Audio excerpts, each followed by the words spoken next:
میری جان سکینہ، اے میری جان سکینہ، اعوذ باللہ من الشیطان الرجیم، بسم اللہ الرحمن الرحیم، الحمدللہ رب العالمین، الصلاۃ والسلام علی سید الانبیاء والمرسلین، خیر المبشرین والمنذرین، شفیع المذنبین والمجرمین، المخاطب الطاہا والیاسین، النبی المؤید ورسول المسدد ابی القاسم محمد، اللہم صلی علی محمد وآل محمد وعجل فرجہم۔ وقال اللہ سبحانہ تعالی فی القرآن المجید والفرقان الحمید، بسم اللہ الرحمن الرحیم، انما یرید اللہ لیذہب عنکم الرجس اہل البیت ویطہرکم تطہیرا، اللہم صلی علی محمد وآل محمد وعجل فرجہم اجمعین۔ تمام حمد و ثنا، تمام تعریفیں اس خدائے بزرگ و برتر کے لیے جو لائق عبادت و لائق سجدہ ہے، اور تمام درود و سلام بلا شبہ موقوف ہیں ذوات محمد و آل محمد کے لیے، اللہم صلی علی محمد و آل محمد وعجل فرجہم اجمعین۔ یہ پروگرام خصوصی طور پر وہ خاص نشریات، وہ خاص پروگرام جو آنے والے بچوں کو بحوالہ زندگانی سکینہ بنت الحسین کے طور پر بتلایا جا رہا ہے، فقط اس لیے کہ ہماری آنے والی نسلیں، ہمارے بچے ان معصومین کی زندگی کے ایک ایک لمحے سے جو انتہائی قرب، انتہائی مصیبت میں فقط دین خدا کی زندگانی کو جاویدہ اور زندگانی کو طولانی طور پر جلا بخشنے کے لیے جو مصیبت و پریشانیاں انہوں نے برداشت کی، اس کو بیان کرتے ہوئے یہ خصوصی پروگرام نشر کیا جا رہا ہے اپنے بچوں کے ساتھ۔ وہ زندگانی آل محمد، ان ہستیوں کی، اور خصوصاً علی کی پوتی کی، حسین ابن علی کی لاڈلی بیٹی سکینہ کی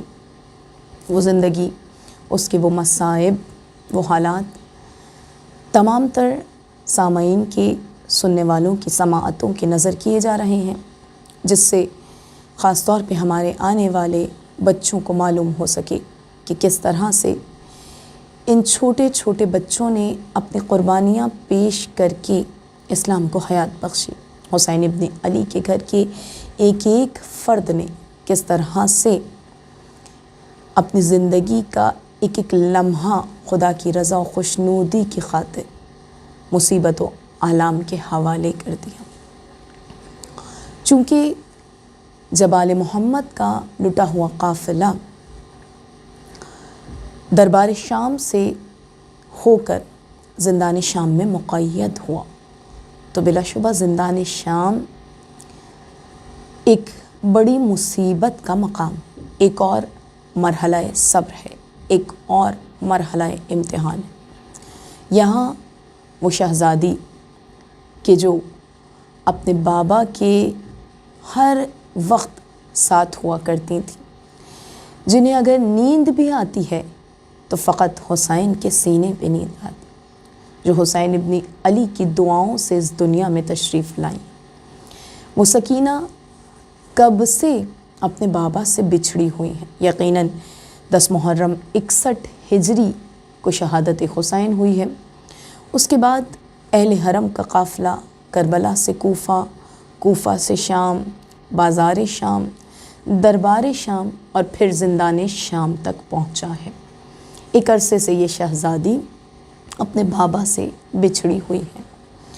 یہاں تاریخ کہتی ہے کہ روزانہ سکینہ بنت حسین کا یہ عالم ہوا کرتا تھا کہ جب کبھی بابا کی یاد زیادہ ستاتی تھی تو ریت زندان پہ اپنے بابا کے نام کو لکھتی تھیں اور بوسے دیتی تھیں۔ جب دل زیادہ گھبراتا تھا تو جا کر زندان کے دروازے میں کھڑی ہو جایا کرتی تھیں، اور جو چھوٹے چھوٹے بچے وہاں سے راہگیر گزرتے تھے انہیں کہتی تھیں کہ آؤ بچوں، میں تمہیں اپنے گھر کی کہانی سناتی ہوں، آؤ بچوں میں تمہیں بتاتی ہوں کہ میں کون ہوں اور میں اس زندان میں کیسے پہنچی۔ تاریخ کہتی ہے بچوں سے اپنے دل کی باتیں کرتی، بتاتی کہ میرے بابا کی کیا شان تھی، بتاتی کہ میرا گھرانہ کس عظمت پہ فائز ہے۔ اور پھر عالم یہ ہے کہ جب سر شام یقیناً وہ بچے بھی اپنے گھروں کو چلے جاتے، جب چاروں طرف اندھیرا چھا جاتا، اب دل کا اضطراب سکون نہیں لینے دیتا۔ پھر ایک مرتبہ پھوپھی اماں زینب کے پاس پہنچتی اور کہتی پھوپھی اماں اب سکینہ کو نیند آتی۔ تو زینب بہت محبت سے، زینب بہت چاہت و الفت سے کہتی شہزادی آئیے میری گود میں بیٹھ جائیے، پھوپھی اماں آپ کو کہانی سنائیں گی، یقیناً وہ کہانی سن کے آپ کو نیند آ جائے گی۔ کہا پھوپھی اماں کہانی سنائی۔ کہا کہ بیٹی شہر مدینہ جو کہ بہت مقدس اور بہت مرتبے والا شہر ہے، جہاں خدا نے اپنے آخری رسول کے گھرانے کو، بابرکت گھرانے کو بھیجا، وہ گھرانہ اسی شہر مدینہ میں رہتا ہے۔ اسی شہر مدینہ میں وہ اللہ کے رسول بھی رہتے جن کے 2 نواسے حسن اور حسین اپنے نانا کے چاہنے والے، اپنے نانا کی محبت کا محور بن کے ان کی نظروں کے سامنے رہا کرتے تھے۔ اے بیٹی یہ وہ شہر تھا کہ جہاں پر ایک ایسا شہنشاہ بھی رہا کرتا تھا جو ہر گام پر، ہر قدم پر، ہر مرحلے پر رسالت موب کے ساتھ ساتھ رہتا تھا، جس کے بچوں نے، جس کی بچیوں نے، جس کی زوجہ نے ہر قدم پر دین اسلام کی ترقی کے لیے، دین اسلام کو اس کے پیروں پہ کھڑا کرنے کے لیے بے شمار قربانیاں دیں۔ اے بیٹی یہی وہ شہر تھا کہ جہاں ایک گھر تھا جس میں سب سے پہلے وہ شہنشاہ کہ جن کے لیے پروردگار عالم اپنی کتاب میں فخر و مباحات کر رہا ہے کہ جو اس کے نبی کے مددگار بنے، جو اس کے نبی کے وزیر و حامی و ناصر بنے، وہ شہنشاہ اسی شہر میں رہا کرتے تھے۔ پھر اس کے بعد ان کی اولاد نے جب ان کے بعد دین اسلام کی بقا کے لیے آگے قدم بڑھایا تو پہلے ان کے بڑے بیٹے اور پھر ان کے چھوٹے بیٹے نے اسلام کو فقط زندگی دینے کے لیے بے شمار قربانیاں دیں۔ یہاں ان کے چھوٹے بیٹے جب انہوں نے دیکھا کہ اب اسلام پر بے شمار مصیبتیں آنے والی ہیں تو انہوں نے سوچا کہ اپنے عزیز و اقارب کو لے کر میں اسلام کو حیات دائمی بخشنے کے لیے یقیناً گھر سے نکلوں۔ یہ وہ شہزادہ ہے کہ جس کی کوئی آرزو اس کے نانا نے رد نہیں کی، جس کی کوئی دعا پروردگار عالم کے بارگاہ سے خالی نہ آئے۔ یہ وہ شہزادہ ہے، نبی کا دوسرا نواسا ہے کہ جس نے فقط 2 ہی تو خدا سے دعائیں مانگی ہیں بہت تڑپ کے کہ پروردگارا مجھے ایک ایسا فرزند عطا فرمانا کہ جب مجھے اپنے نانا کی یاد آئے تو میں اپنے اس شہزادے کو دیکھ لوں جو ہو بہو میرے نانا کی شبیہ۔ دوسری یہ دعا مانگی کہ بار الہا مجھے ایک ایسی بیٹی عطا فرمانا جسے نہ میرے بنا قرار آئے نہ مجھے اس کے بنا سکون ملے، لیکن بار الہا میں تیری رضا و خوشنودی کی خاطر اسے کرب و بلا کے بن میں فقط مشیت الہی کے لیے روتا چھوڑ جاؤں۔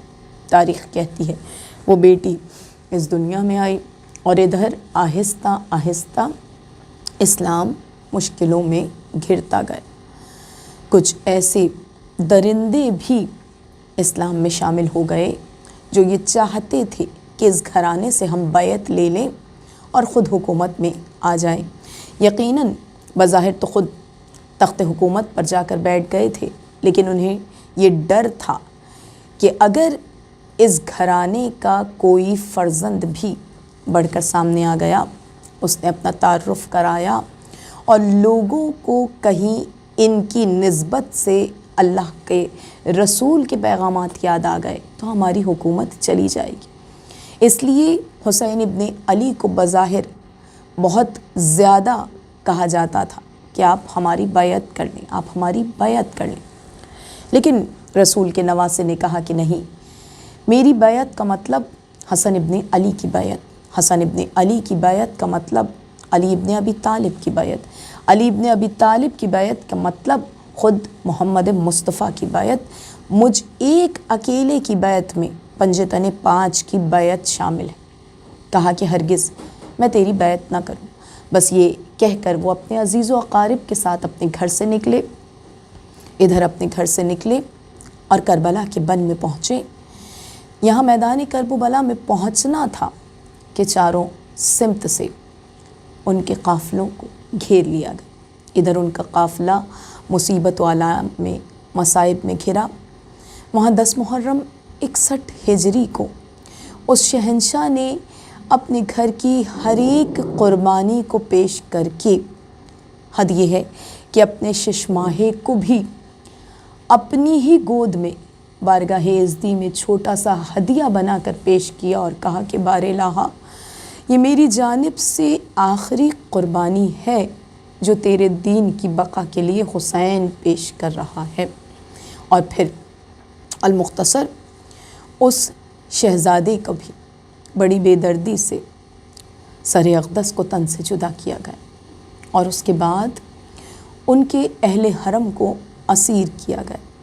ان کی بہنیں، ان کی بیٹیاں، ان کی زوجہ، جن کے سروں سے چادریں چھین لی گئیں اور انہیں سر برہنہ پا برہنہ کربلا سے کوفہ، کوفہ سے شام لایا گیا۔ اور حد یہ ہے کہ انہیں ایک ایسے تاریک زندہ میں قید کر دیا گیا کہ جہاں نہ دن کو سکون ہے نہ رات کو قرار ہے۔ اے شہزادی، انہی میں ایک ایسی چھوٹی بچی بھی تھی کہ جو اپنے بابا کی دعا تو تھی ہی، لیکن اس کے چچا بھی اس سے بہت پیار کرتے تھے۔ اس کے ایک بھیا بھی تھے کہ جو بظاہر تو اس کے بھائی تھے، لیکن ہو بہو اس کے نانا کی شبیہ تھے۔ جب ان کے بابا کو اپنے نانا کی یاد آتی تھی، وہ ان کے اس پیارے بھائی کا دیدار کرتے تھے۔ اے شہزادی، وہ بچی جب زندان میں مقید ہوئی نا تو ہر لمحے اپنے بابا کو یاد کرتی تھی۔ اس کی پھوپھی بھی اس کو یوں ہی کہانی سناتی تھیں اور بتاتی تھیں کہ دیکھنا، ایک دن بابا تمہیں ضرور لینے آئیں گے۔ اب جب سکینہ نے اپنی پھوپھی اماں کے لہجے میں یہ کہانی سنی اور آنکھوں سے برستے ہوئے آنسوؤں کو دیکھا تو کہا کہ پھوپھی اماں، میں جان گئی، یہ کہانی میرے گھر کی ہے۔ اس کہانی میں جس شہنشاہ کا ذکر ہے، جس خانوادے کا ذکر ہے، وہ میرے بابا ہے۔ جس چھوٹی بچی کا آپ بیان کرتی ہیں وہ میں سکینہ ہوں۔ کہا کہ ہاں میری لاڈلی، یہ کہانی تمہاری ہے۔ کہا پھوپھی اماں، تو پھر بتلائیے کہ بابا تو مجھ سے وعدہ کر کے گئے تھے کہ واپس لینے آؤں گا، بابا کیوں نہ آئے؟ کہا سکینہ، وہ علی کا لال ہے، وہ علی کا بیٹا ہے، وہ اپنا وعدہ ضرور ایفا کرے گا، بابا تجھے ضرور لینے آئے گا۔ تاریخ کہتی ہے کہ بس اب سکینہ ایک مرتبہ زندان کی مصیبتوں کو برداشت کرتے ہوئے، اپنے بابا کو یاد کرتے ہوئے، ریت زندان پہ نام حسین کو لکھ کر چومتے ہوئے، کہیں ایک لمحے کے لیے اس بچی کی آنکھ لگ گئی۔